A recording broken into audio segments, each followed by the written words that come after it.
1947 میں پنجاب اور بنگال کی تقسیم، پھر 1955 میں 1 یونٹ کا بنایا جانا، اور پھر 1970 میں 1 یونٹ کا توڑا جانا، یہ وہ 3 مونومنٹل ڈیسیژنز ہیں۔ اس کے علاوہ بھی کچھ ہیں جنہوں نے پاکستان کی جو فیڈریشن ہے اس کو ڈیفائن کیا ہے، ہماری زندگیوں کو ڈیفائن کیا ہے۔ اس سے آپ اندازہ لگا سکتے ہیں کہ جو صوبوں کو تقسیم کرنے کا معاملہ یا نئے انتظامی یونٹ بنانے کا فیصلہ کتنا بڑا ایک مونومنٹل جو ہے وہ تبدیلی ہوگی پاکستان کے ایڈمنسٹریٹو اسٹرکچر میں۔ بہت طویل عرصے سے ہم اس بات کے حامی رہے ہیں کہ پاکستان کے اندر نئے ایڈمنسٹریٹو یونٹس بننے چاہیے، پاکستان میں ڈیولوشن ہونی چاہیے، لوکل گورنمنٹ ہونی چاہیے، اور اس کے علاوہ اور کوئی حل نہیں ہے۔ 2001 میں صدر پرویز مشرف کی حکومت نے پہلی بار جو غلطی ہم نے 1970 میں 1 یونٹ توڑ کے کی، اور اس کو جو صوبوں کو توڑنے کی جو بات کہی وہ تو صحیح تھی، لیکن جس طرح سے آپ نے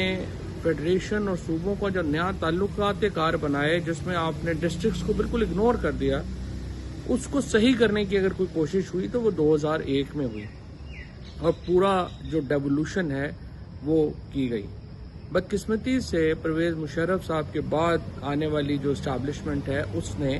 اتنے بڑے ریفارم کے ساتھ وہ کھڑے نہیں ہوئے، اور یہی پرابلم ہوتی ہے۔ اسٹیبلشمنٹ کی لیڈرشپ بدلتی ہے، وہاں پہ پالیسی بدل جاتی ہے، کوئی ایک پالیسی رہتی نہیں ہے،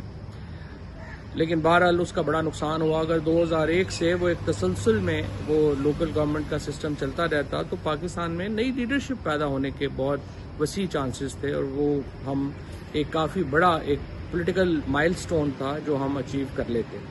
لیکن بدقسمتی سے ایسا نہیں ہوا۔ یہ جو پہلی بات کل محسن نقوی صاحب نے جو بات کہی ہے وہ پہلی بار نہیں ہوا۔ اس سے پہلے نیشنل ڈیفنس یونیورسٹی میں فیلڈ مارشل عاصم منیر صاحب نے بڑے واضح اشارہ اس طرف دیا، اور انہوں نے کہا کہ ہمیں نئے انتظامی یونٹس کی ضرورت ہے، نئی بات کرنے کی ضرورت ہے، نئے نظام کی ضرورت ہے، اور یہ بحث چلتی رہی۔ اس کے بعد خود ہم نے نیشنل ڈائیلاگ کمیٹی نے یہ بات کہی،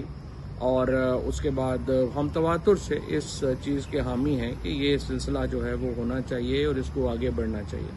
لیکن جو پرابلم آ رہی ہے وہ یہ آ رہی ہے کہ جو طریقہ کار بنایا ہے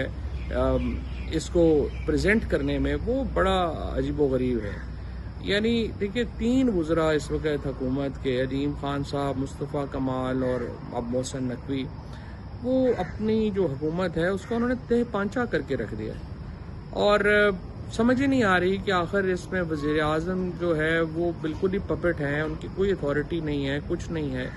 اس کے علاوہ جو جس طریقے سے پریزنٹ کیا گیا ہے اس سے خواہ مخواہ کی ایک ایسی کنٹروورسی، ایتھنک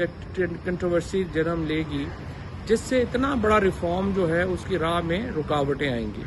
ہونا تو یہ چاہیے تھا کہ اس کے لیے ایک پورا مکمل نیریٹو جو ہے وہ پہلے بنتا، اور اس میں جو پولیٹیشنز ہیں، خصوصاً جو نیشنلسٹ پولیٹیشنز ہیں، ان کو ساتھ بٹھا کے بات کی جاتی ہے، اور ایک وائڈر کنسنسس بنا کے بات کی جائے، بہتر یہ ہے۔ یہ اگر آپ کہیں کہ یہ ہونا چاہیے، 100% ہونا چاہیے، اور یہ ہونا کیسے چاہیے یہ ڈیبیٹ ہے، اور ہونے کیسے چاہیے جب تک کنسنسس آپ نہیں بناتے آپ نہیں کر سکتے، اور کنسنسس کے لیے آپ کو سیاستدانوں کے ساتھ، سیاسی جماعتوں کے ساتھ راستہ بنانا ہے۔ جو نان پولیٹیکل لوگ ہیں وہ ٹھیک ہے حکومتوں میں تعلقات کی وجہ سے کسی وجہ سے آ جاتے ہیں، لیکن دیکھیں وہ کوئی بڑا آپ کی اچیومنٹ جو ہے وہ تو اس میں نہیں آ سکتی، لہٰذا بہت اہم ہے کہ جو بھی آپ قدم اٹھائیں اتنے بڑے ریفارم کو، جس طرح میں نے آپ کو پہلے حوالے دیے ہیں کہ یہ بہت بڑا ریفارم ہے۔ 1947 میں بنگال تقسیم ہوا، پنجاب تقسیم ہوا، اس کے اثرات آپ دیکھ لیں،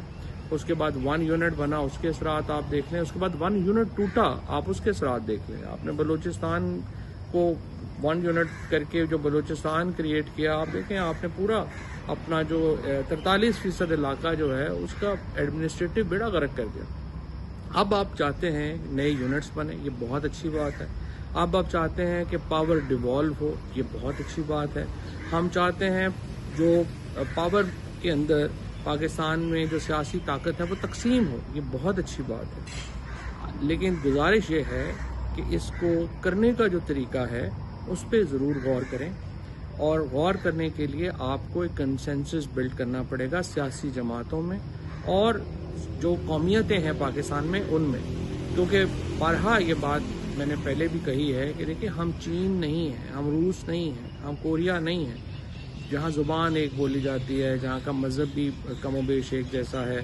جہاں پہ ایتھنیسٹیز اتنی، قومیتیں اتنی نہیں ہیں۔ ہمارے ہاں بڑی ڈائیورسٹی ہے، ہمارے ہاں ہر 50 میل کے بعد آپ کی مذہب کی انٹرپریٹیشن بدل جاتی ہے، آپ کا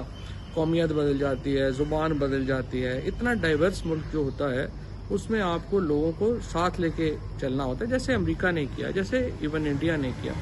تو یہ وہ مثالیں ہیں جو ہمارے سامنے ہیں، اور ان کو سامنے رکھ کے ہمیں ایک وائڈر کنسنسس بلڈ کرنے کی ضرورت ہے۔ بہت اچھا ریفارم ہے، بہت اچھے